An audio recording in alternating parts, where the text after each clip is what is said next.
Il est 9h06 en direct sur Sud Radio. Soyez les bienvenus. Mettez-vous d'accord avec aujourd'hui Alex Darmon, journaliste politique, youtubeur. Bonjour, merci d'être là. Ergun Toparslan, vice-président et porte-parole de Territoire de Progrès. Merci d'être là aussi. Jean-Baptiste Moreau, ancien député, ancien agriculteur, consultant indépendant. Bonjour. Jean-Baptiste. Et enfin Jackie Isabello, communicant et chef d'entreprise. Bonjour Bonjour Jackie. Stéphanie. Et on commence par vous, Alex Darmon. Coup de cœur pour Gérard Larcher qui a rendu hommage à Éliane Assassi. Alors c'est plus un coup de cœur général pour le Sénat. Ces images, je vous engage à aller les voir. Vous pouvez les retrouver sur Internet où vous avez un président républicain au Sénat qui rend hommage à une présidente communiste qui ne sera pas candidate en septembre prochain puisqu'il y aura les élections sénatoriales et qui a été présidente pendant des années et qui hier reçoit les honneurs de la part de la présidence du Sénat, de la part de tous les sénateurs qui se lèvent et qui l'applaudissent, peu importe le camp politique auquel on appartient. C'est aussi ça, la politique. Et moi, j'ai aimé cette image, j'ai aimé ces images. Mais comme souvent au Sénat, on aime les images qu'on y voit parce qu'il y a un travail parlementaire qui est cohérent, parce qu'il y a un travail de commission. On l'a vu avec l'affaire Marianne, le fonds Marianne, avec Alexandre Benalla à l'époque. Bref, il y a un travail parlementaire, politique, d'enquête qui est réalisé. Et puis, il y a aussi du respect.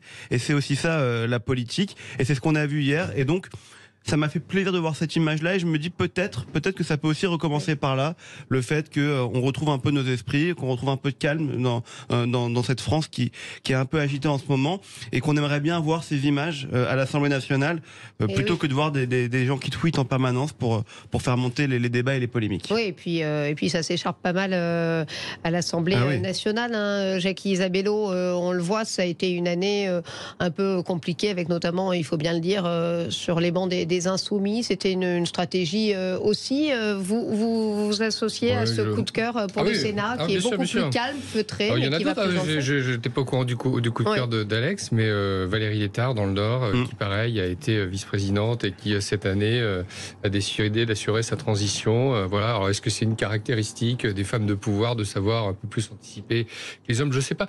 Par rapport à la violence à l'Assemblée, moi je suis toujours assez mesuré. Vous savez, vous lirez pendant les vacances le bouquin de Bruno Poulini qui a fait un grand travail sur les insultes en politique et il a rappelé du temps de Léon Blum, du temps d'autres personnes que les mots bas volaient assez haut, étaient d'une très très grande virulence à une époque où l'antisémitisme était installé dans l'Assemblée sans que personne y trouve rien à redire. Alors voilà, on est des gens de communication, maintenant on mêle les tweets, on mêle les images. C'est vrai que ça donne pas une image splendidissime de la politique, mais vous savez, j'aime beaucoup ce mot qui dit le premier homme qui a lancé une insulte plutôt qu'une pierre a peut-être inventé la démocratie. Voilà, le dialogue, ça passe par là. C'est pas toujours brillant. Toutefois, les parlementaires ont quand même voté 36 lois. Alors nous, en tant que médias, communication, on s'arrête sur ces points d'ancrage. Mais il y a tout un tas de parlementaires qui bossent énormément. Jean-Baptiste les connaît. 36 projets de loi lorsqu'on n'a pas la majorité. Et je sais être critique à l'endroit du pouvoir. Eh bien, il faut aussi souligner ça et montrer qu'il y a des gens qui bossent derrière. Critiquons la violence des débats, mais rappelons derrière que ces gens-là passent beaucoup de temps à s'occuper de sujets sérieux dans une société qui bouge énormément vite. On parle d'intelligence artificielle. C'est aussi ça, l'Assemblée nationale. Jean-Baptiste Moreau, oui, donc j'ai été député, moi, dans la précédente législature. Donc, effectivement, il peut y avoir des débats parfois même assez vifs et assez virulents. Ça n'empêche pas de se retrouver après et de discuter, de boire un coup et d'être amis. Moi, j'ai eu des débats assez vifs avec André Chassaigne, par exemple, qui est président du groupe communiste à l'Assemblée nationale, mais en dehors, on était amis, on s'entendait. Je suis pas sûre que les membres de LFI aillent boire des coups. Oui, mais c'est ça que je veux préciser. C'est ça que je veux préciser, c'est que ça a changé sur cette mandature. Honnêtement, les débats étaient vifs, ils ont toujours été vifs, il y avait parfois des noms d'oiseaux qui circulaient, mais en dehors, on savait s'entendre. Et ce que me disent mes collègues qui sont encore députés aujourd'hui, moi je le suis plus, mais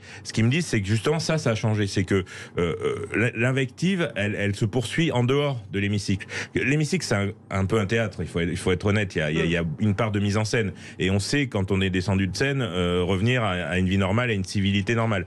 Apparemment, il y a un certain nombre de députés aujourd'hui, notamment LFI, pour pas les nommer, qui sont en permanence dans l'agressivité, et y compris en dehors. Il y a eu des scènes assez chaudes de ce qu'on m'a raconté en dehors de l'hémicycle. Donc ça, c'est ça qui va pas. C'est que la démocratie, elle a besoin de débats parfois vifs, mais il peut pas y avoir de haine entre les individus, parce que là, par contre, effectivement, ça finit par transpirer et ça finit par rejaillir sur le reste de la société. Ergun Toparslan. Moi, je trouvais la citation intéressante. Le problème de la NUPES, c'est peut-être de LFI, de quelques députés LFI, pour être tout à fait précis, c'est que ils sont dans l'insulte, mais ils sont également dans la violence. On se souvient lors des manifestations contre la réforme des retraites, on a quand même eu la tête d'un ministre qui était sur un ballon et un député qui avait le pied dessus. Donc cette forme de violence et cette façon binaire d'approcher le sujet est voulue et souhaitée de la part de Jean-Luc Mélenchon. Je pense que c'est une stratégie assez dangereuse, mais qui a pour but de consolider sa base pour préparer 2027. Apparemment, ça marcherait d'ailleurs, parce que sa base électorale serait très rattachée à la France Insoumise et à la NUPES de façon plus large. Mais oui, effectivement, ça fait du bien d'avoir un peu de respiration démocratique comme ça, et qui va vers le chemin de la réconciliation, qui est absolument nécessaire pour notre pays. Et une petite respiration pour nous aussi. On revient dans quelques instants. Ne bougez pas, surtout avec la suite de Mettez-vous d'accord. Sud Radio, Mettez-vous d'accord. 9h-10h, Stéphanie Demuru. 9h15, mettez-vous d'accord, soyez les bienvenus, chers auditeurs, en direct sur Sud Radio. Et on poursuit avec Jean-Baptiste Moreau et son coup de gueule. Oui, alors moi c'est un coup de gueule parce que c'est quelque chose qui est un peu passé sous les radars médiatiques. J'ai entendu Pascal Perry en parler, mais il y a assez peu de médias qui l'ont repris. Il y a eu un rapport récemment de l'école de guerre économique qui a pointé du doigt le financement d'un certain nombre d'ONG, notamment d'ONG anti-nucléaires, qui ont fait pendant des années leur beurre avec leur opposition au nucléaire, financée par la fondation Heinrich Böll, qui est une fondation allemande, proche du pouvoir, on va dire, proche de la gauche allemande et des Grüne, des Verts allemands. Et donc, voilà, tranquillement, les ONG sont financées par des intérêts étrangers pour agir et pour mener des actions contre l'énergie nucléaire en France, et ça pose de problème à personne. Alors ça serait une entreprise qui aurait fait ça, je vous raconte même pas le tollé que ça provoquerait partout en France et dans les médias. Moi, je suis maintenant consultant privé, donc on m'insulte assez régulièrement sur ce sujet en me traitant de lobbyiste et tout ça. Nous, on a un devoir de transparence absolue, et c'est normal dans nos relations politiques, dans nos relations au monde de l'entreprise. Voilà, on doit une certaine transparence au niveau de la haute autorité de la transparence de la vie publique. Et les ONG, elles peuvent être financées par tout et n'importe quoi, par n'importe quelle entreprise étrangère, par n'importe quel intérêt étranger. Mais que dit la loi ? Rien. Ils n'ont aucune obligation vis-à-vis de ça. Aucune obligation. Les organisations non gouvernementales n'ont aucune obligation de transparence. Oui, donc ils sont pas dans ils peuvent aller voir les politiques qui veulent. Oui, mais je veux dire, c'est quand même gravissime. Ils ont sapé notre autonomie énergétique en menant des campagnes successives contre le nucléaire. Vous avez la même chose avec L214, des fondations animalistes qui sont en partie financées par l'Open Philanthropy Project, qui est un fonds d'investissement qui investit notamment dans les viandes de paillasse, c'est-à-dire les viandes de laboratoire, et qui, aux États-Unis notamment, et qui ont pour ambition d'inonder le marché européen d'ici quelques années. Donc voilà, on a des ONG qui se présentent, qui s'autoproclament le camp du bien et qui défendent des intérêts économiques étrangers en France, et ça pose de problème à personne. Il y a personne qui demande de la transparence vis-à-vis des ONG. Les ONG s'appellent responsables de plaidoyer, donc c'est pas des lobbyistes, c'est pas pareil. Enfin, c'est exactement le même métier en vrai. Enfin, je les croise tous les jours. J'étais hier au Parlement européen à Strasbourg, ils y sont tous. Je peux vous dire que les anti-nucléaires et tous, ils passent leur vie au Parlement européen. Ils rencontrent qui ils veulent. De pouvoir, même voilà. Si là, sur ce coup-là, ils n'ont pas réussi leur coup. Sur le nucléaire, on s'est rendu compte. On s'est encore rendu compte à temps qu'on allait dans le mur. Ouais. Mais ça continue aujourd'hui. Ça continue aujourd'hui avec un certain nombre d'ONG écolos qui disent n'importe quoi, qui propagent des croyances à longueur de temps sur les médias et auprès des élus principalement écolos et de gauche, et ça pose de problème à personne. Ils sont financés par on ne sait qui, ça vient d'on ne sait où, mais ils racontent n'importe quoi, ils mentent éhontément pour servir leur cause, mais c'est l'autoproclamé camp du bien, donc tout va bien. Jackie Isabello, vous qui êtes communicant, vous vous êtes déjà justement arrêté sur ce... Pour les gens qui voudraient se renseigner un peu plus là-dedans, qu'ils tapent sur leur moteur internet Edward Bernays, qui est donc, pour la petite histoire, le neveu du du célébrissime psychologue, psychiatre Freud, et qui a théorisé tout le métier des relations publiques, et il a expliqué comment dans les années 30, pour développer des marques, au-delà de la publicité, par ailleurs, on pouvait constituer des organisations non gouvernementales, des associations. Il a fait par exemple la promotion de la cigarette avec une espèce d'ONG de médecins qui disaient que fumer c'était bien. Donc il y a une culture aux États-Unis de la construction d'associations pour essayer de passer des messages au grand public. Et les Américains sont très forts là-dessus. Il y a énormément, par exemple, d'entreprises dont le business, c'est dans les énergies fossiles et qui financent des organisations non gouvernementales qui sont soi-disant vertes pour attaquer les intérêts de leurs concurrents. C'est très documenté. C'est du lobbying déguisé, quoi. Alors, c'est complètement du lobbying déguisé. Le seul problème, comme l'a dit Jean-Baptiste, c'est que comme l'Europe a été extrêmement, on va dire,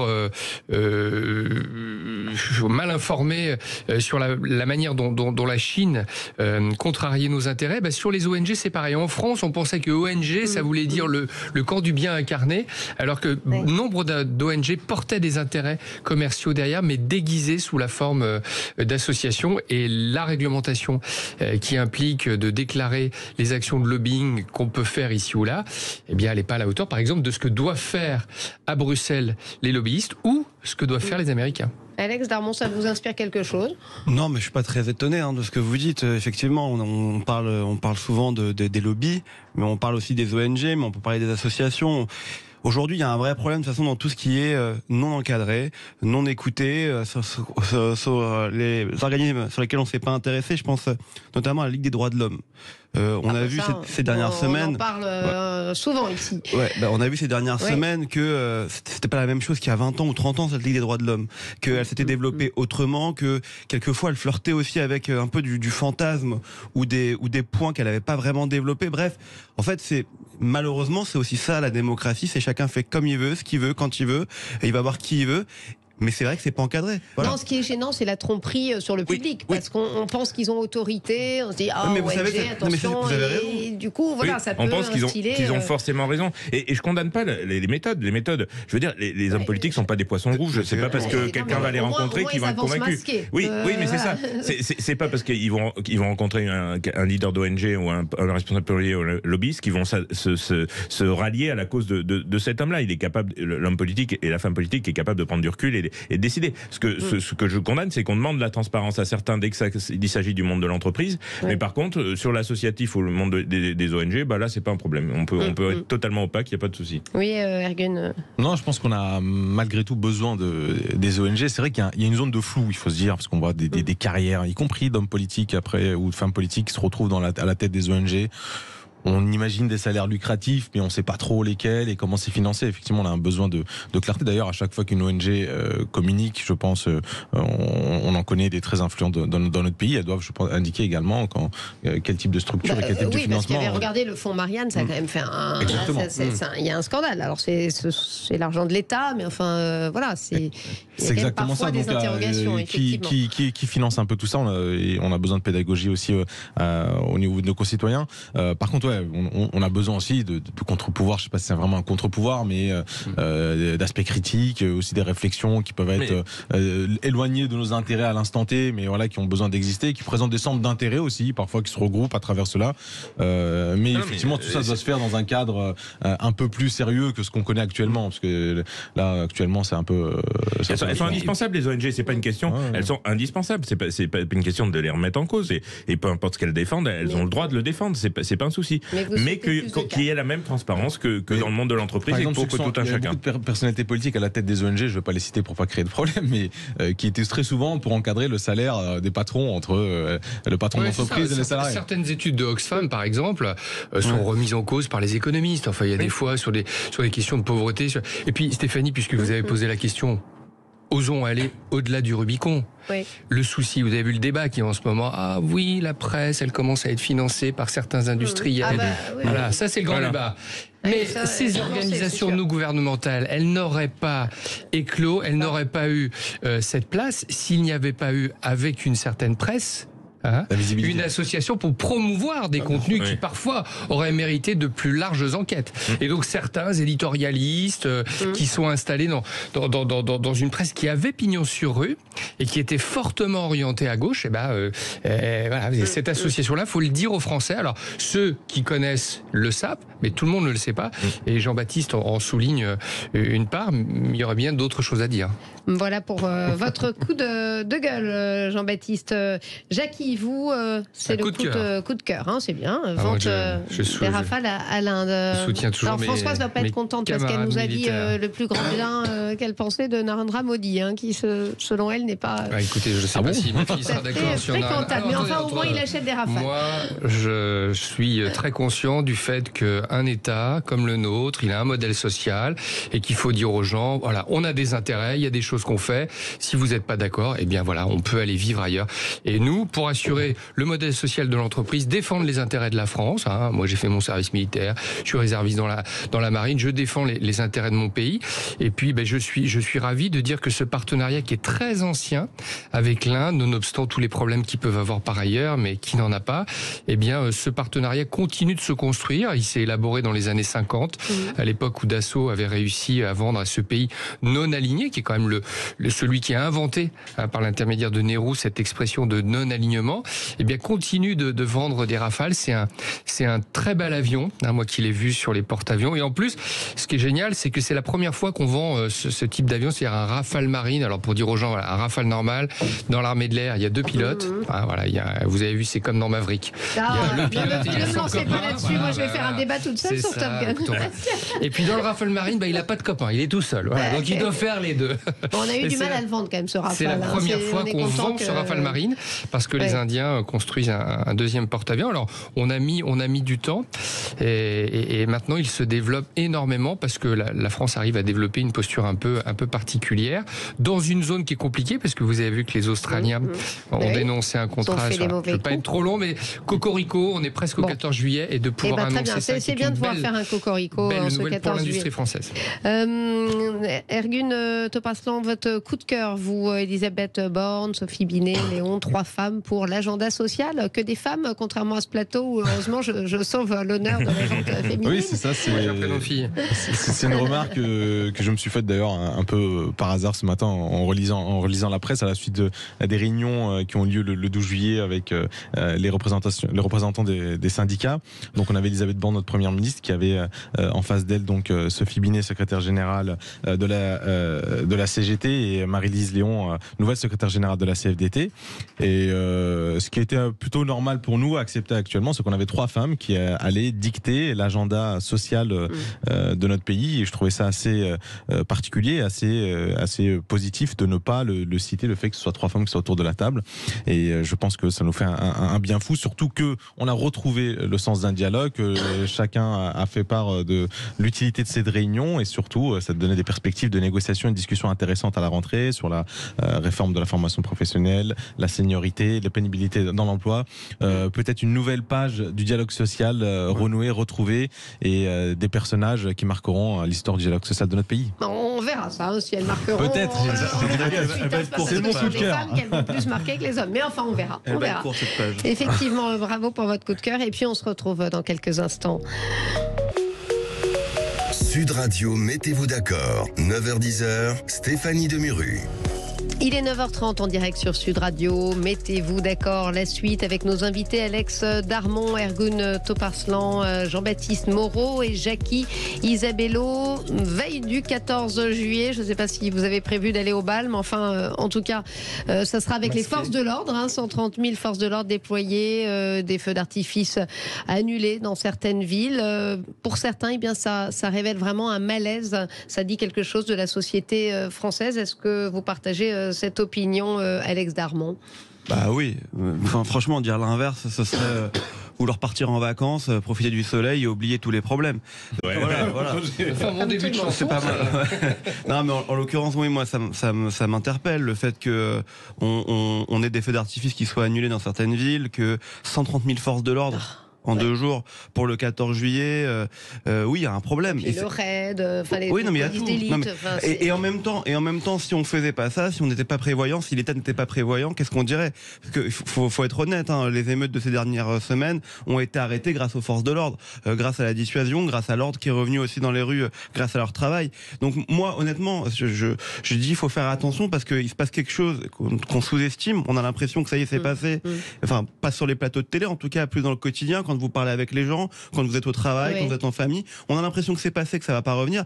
La vérité, c'est que si aujourd'hui le ministre de l'Intérieur, le gouvernement déploie 130 000 forces de l'ordre, c'est qu'ils ont des informations qu'on n'a pas, c'est que effectivement il y a des risques, il y a des vrais risques à l'ordre public sur les 3-4 prochains jours qui arrivent, et que ça va pas s'arrêter comme ça, qu'à la rentrée ça sera pareil. Dès que vous aurez une manifestation, dès que vous aurez des manifestations nationales, il faudra aussi déployer ces forces de l'ordre. Donc c'est embêtant. Moi aussi je pense à ces forces de l'ordre, parce que 130 000 forces de l'ordre qui travaillent le 14 juillet, c'est pas tellement habituel non plus, qu'on les a beaucoup sollicités, qu'on est en train de les essorer, et qu'à mon avis la rentrée, normalement on dit l'été sera chaud pour finir l'image, là je pense que c'est la rentrée qui sera chaude en septembre prochain.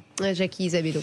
Je suis pas certain, je pense que c'est un très bon message de la part du gouvernement de dire aux Français, il y aura beaucoup de bleus dans les rues, ça c'est plutôt pas mal. Bon, déployer des brigades d'élite, très honnêtement, c'est demandez-leur ce qu'ils en pensent, c'est pas leur boulot.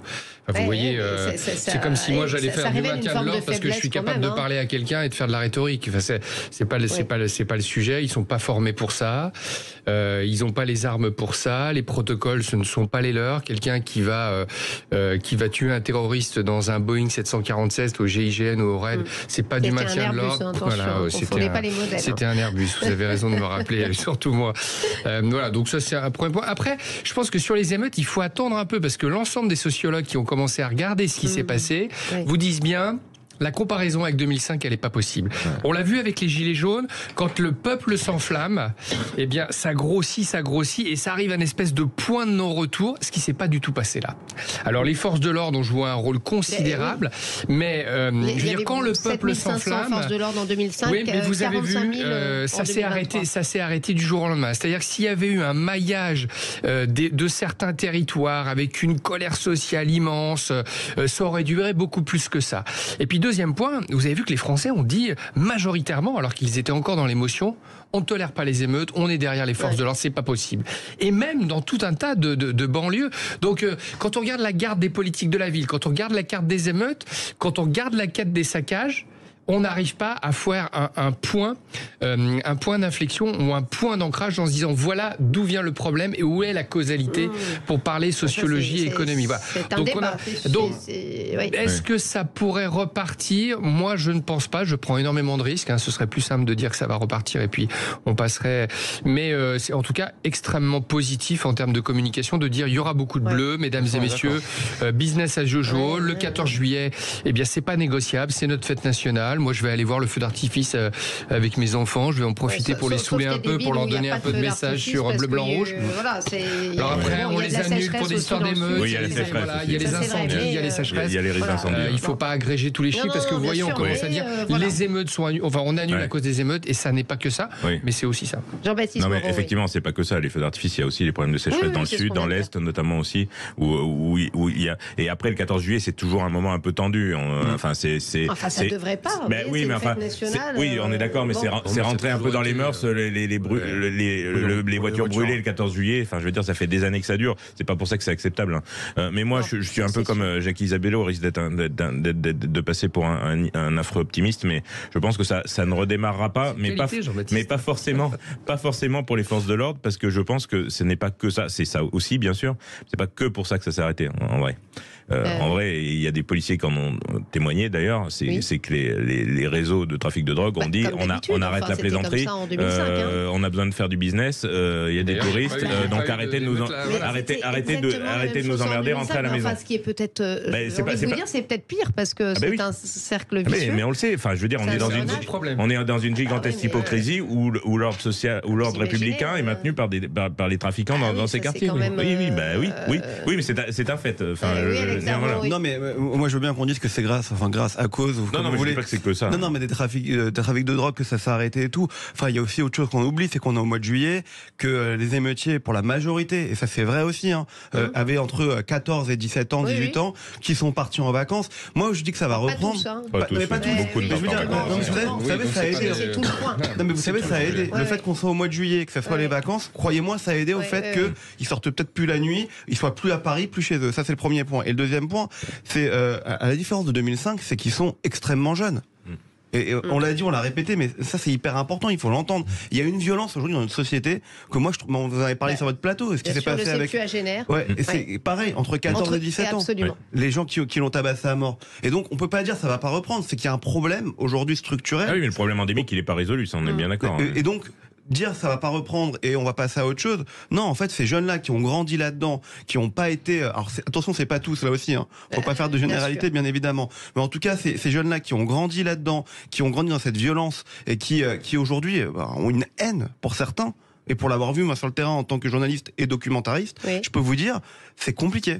Et on peut pas penser que ça va passer du jour au lendemain. C'est pas vrai. Je dis pas que ça va passer. Je dis que ça va pas forcément reflamber tout de suite. Mais, mais effectivement, tant qu'on n'aura pas combattu les qui n'a pas encore donné son avis sur ce sujet. C'est vrai qu'on chaque rassemblement, malheureusement, depuis quelques années dans notre pays, est assujetti à des violences, des expressions violentes verbales. Parfois, si c'était le cas, ça suffisait. Mais bon, il y a des violences physiques et destructrices. On sent qu'il y a une évolution générationnelle. Il y a un sujet.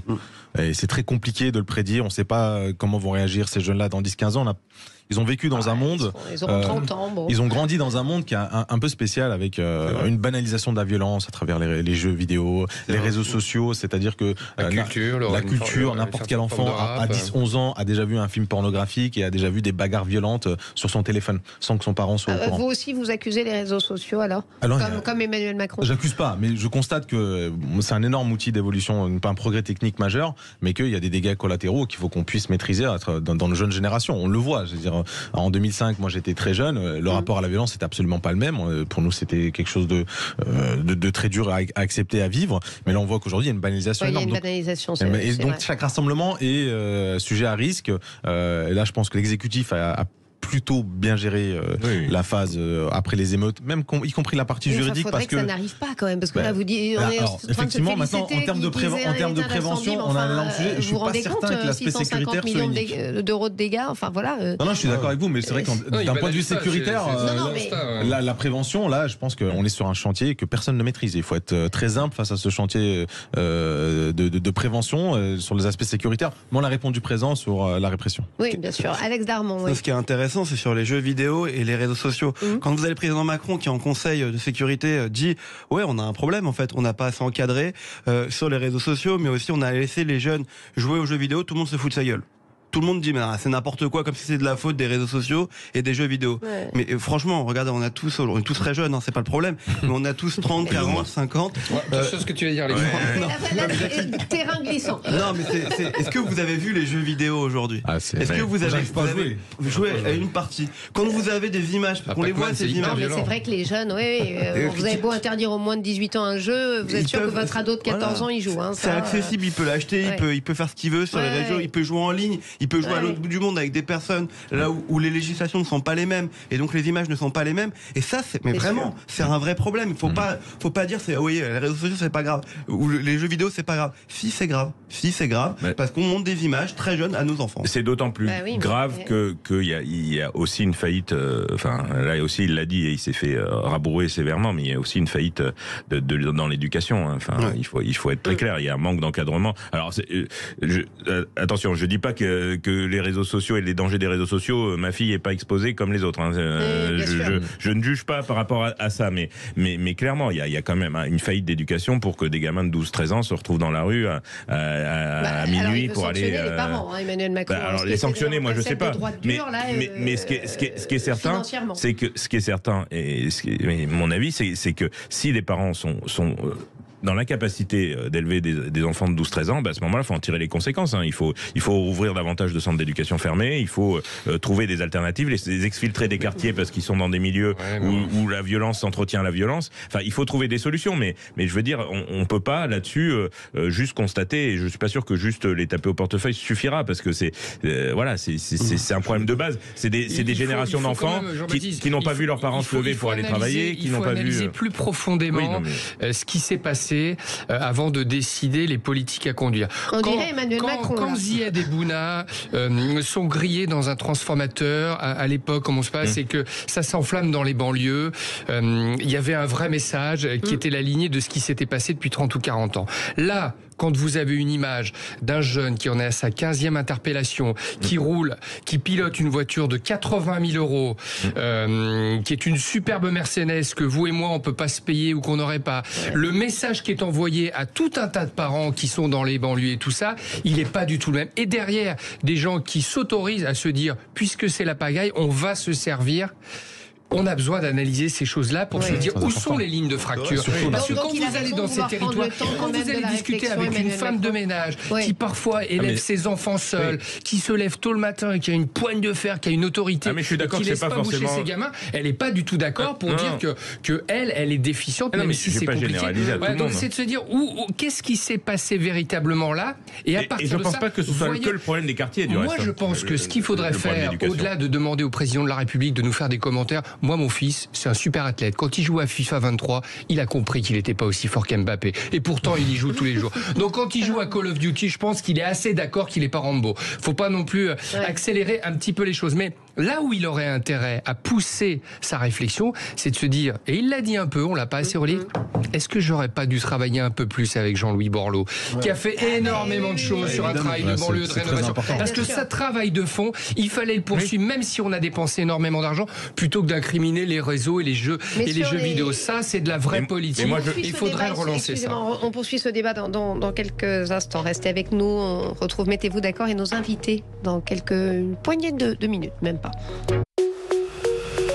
Sud Radio, Mettez-vous d'accord. 9h-10h, Stéphanie Demuru.